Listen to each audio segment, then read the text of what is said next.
کراچی میں سردیوں کی آمد سے قبل ہی ڈرائی فروٹس کی مارکیٹ سج گئی ہے، تاہم بڑھتی ہوئی مہنگائی سے دکاندار اور گاہک دونوں ہی پریشان دکھائی دیتے ہیں۔ تفصیلات منصور ضیاء کی رپورٹ میں۔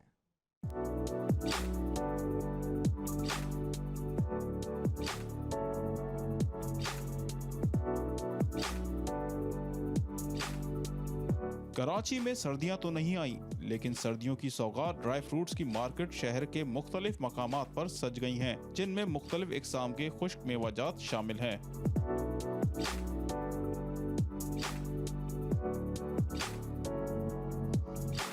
سردیوں میں ایک جانب جہاں ڈرائی فروٹ کی مانگ میں اضافہ ہو جاتا ہے، وہیں مہنگائی کے باعث خریدار بھی مارکیٹ کا رخ نہیں کر رہے، جس سے دکاندار بھی پریشان ہیں۔ ادھر ٹیکس بہت لگتے ہیں بابا، ٹینشن گراہک آتا ہے بولتا ہے، وہ گراہک یہ بولتا ہے کہ یار اتنا مہنگائی، ہم گراہک سے زیادہ ہم خود پریشان، کون لیتا ہے بھائی اتنا مہنگا آئٹم۔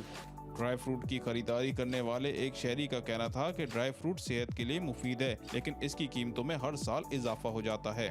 یہ تو ہے ہی، سردیوں کے سوغات اور سردیوں کے استعمال کی چیزیں، بالخصوص یہ بادام ہو گئے، انجیر ہو گئے، یہ صحت کے لیے بھی بہت مفید ہیں۔ ریٹ میں تھوڑا سا ہر سال کے اعتبار سے تو اضافہ ہوتا رہتا ہے۔ ڈرائی فروٹس کی قیمتوں میں کمی کی کوئی امید نظر نہیں آتی، اور یہ صورتحال شہری اور دکاندار دونوں کے لیے ہی مزید چیلنجز پیدا کر رہی ہیں۔ کیمرامین کیسر حبیب کے ساتھ منصور ضیاء، 5 نیوز کراچی۔